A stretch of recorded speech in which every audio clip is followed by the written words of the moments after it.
1 2 3តោះ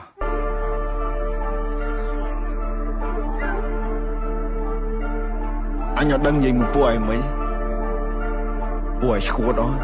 ពួកឯងស្ដាប់បលនេះដាក់ subtitle Let's do it ខ្មែរថៃដីខ្មែរអត់ត្រូវការអ្នកណាមកថៃជំនួសពួកចោលឆ្លៀនពៀនបើមិនងាប់ក៏វាអាចរបួសតជំនាន់អ្នកចោលសៀមរឿងសង្គ្រាមគឺវាឃ្លានហួរដើម្បីដល់អំណាចស្រ័យជេរចាចអញខ្មាស់គេជំនួស